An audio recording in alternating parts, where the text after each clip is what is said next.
और इसी खबर पर हमारे साथ ज्यादा जानकारी के लिए उत्तर प्रदेश संपादक राघवेंद्र त्रिपाठी जी लाइव जुड़ गए हैं। राघवेंद्र जी, इंडिया गठबंधन को लेकर जिस तरह से खबरें सामने आ रही हैं, राज्यों में गठबंधन में जो है वो दरार पूरी तरह से पड़ती हुई नजर आ रही है। अब चुनौती लोकसभा चुनाव के लिए है, आखिर दरारें अभी से हैं तो 2024 में कैसे एकजुट हो पाएंगे? जी बिल्कुल वर्षा जी, देखिए गठबंधन के सामने सबसे बड़ी चुनौती है एका की, और एका बिखरती दिख रही है।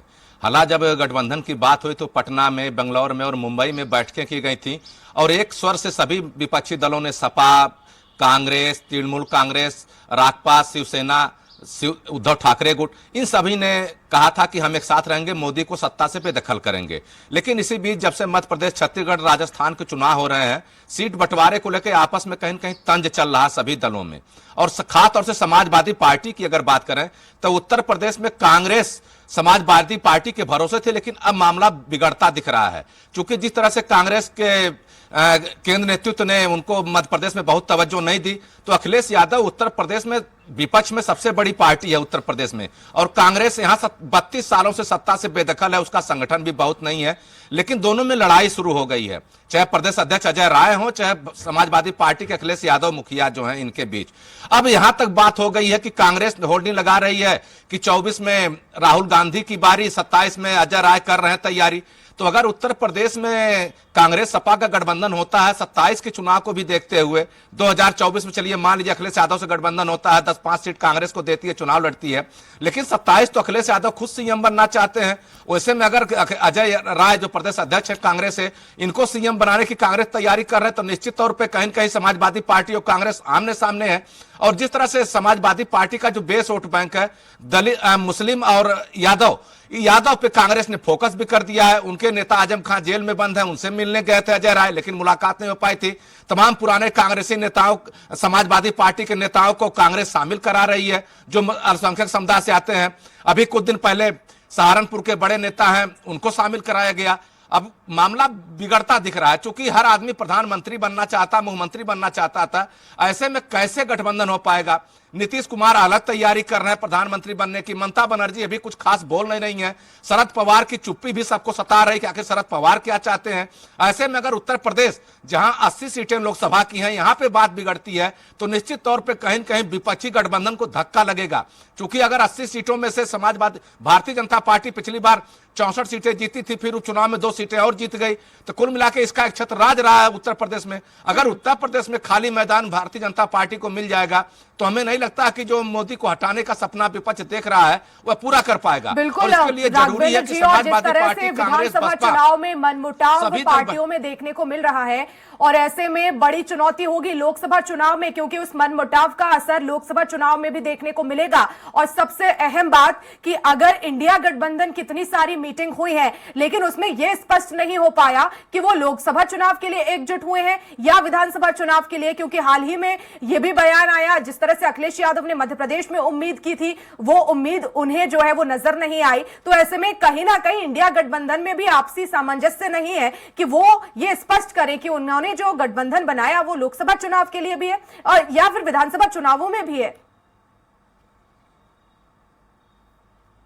जी वर्षा जी, बिल्कुल सबसे बड़ी बात यही है। अगर केवल लोकसभा चुनाव के लिए है तो अखिलेश यादव का नुकसान होना उत्तर प्रदेश में, क्योंकि 2027 के विधानसभा चुनाव में कांग्रेस अगर अलग हो जाती है तो अखिलेश यादव को नुकसान होगा। अखिलेश यादव अकेले भाजपा से लड़ेंगे, और अगर कांग्रेस और समाजवादी पार्टी का गठबंधन होता है, अब बाई दिवे अगर मुस्लिम मतदाता कांग्रेस की तरफ रुख कर गया, जहां समाजवादी पार्टी का प्रत्याशी नहीं रहेगा, तो ऐसे में वोट बैंक खोने का भी डर है। तो अखिलेश यादव इतना बड़ा रिस्क नहीं लेने वाले हैं कि आप मध्य प्रदेश में उनको किनारे कर दीजिए, उत्तर प्रदेश में आके दोस्ती कर लेंगे। अखिलेश यादव जानते हैं कि कांग्रेस उत्तर प्रदेश में अभी कुछ नहीं करने की स्थिति में है। 2 सीटें उसकी अमेठी रायबरेली है, जिसमें से अमेठी पिछली बार हार गए थे, केवल रायबरेली एक लोकसभा सीट है। वहां भी अखिलेश यादव कह रहे हैं इस बार हम रायबरेली को भी खाली नहीं छोड़ेंगे, क्योंकि हर चुनाव में सोनिया गांधी लड़ती हैं, राहुल गांधी लड़ते थे। ऐसे में समाजवादी पार्टी अपना प्रत्याशी नहीं खड़ा करती थी।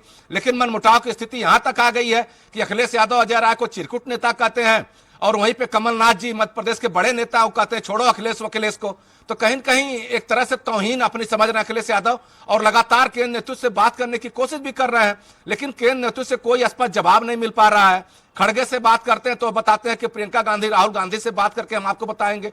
तो कुल मिलाकर तस्वीर साफ नहीं हो पा रही है।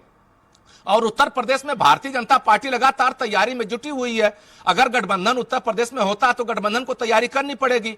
नारी शक्ति सम्मेलन चल रहा है, दलित अनुसूचित जातियों का सम्मेलन भारतीय जनता पार्टी कर रही है। जो हारी हुई सीटें हैं वहां पे लगातार समीक्षा बैठकें चल रही हैं। मतदाताओं को कैसे जोड़ा जाए इस पर कवायद चल रही है। और विपक्षी दल अभी गठबंधन कैसे होगा, किस फार्मूले पे होगा, इस पे चर्चा तक नहीं कर पाए हैं। तो कुल मिला के कहीं न कहीं गठबंधन में मनमुटाव की स्थिति पैदा जरूर है, क्योंकि ममता बनर्जी, नीतीश कुमार, तेजस्वी यादव, अखिलेश यादव, इन सब लोगों को मिल बैठकर तय करना पड़ेगा कि चाहे विधानसभा का चुनाव हो चाहे लोकसभा का चुनाव है, अगर मोदी से लड़ना है तो एक साथ आना पड़ेगा।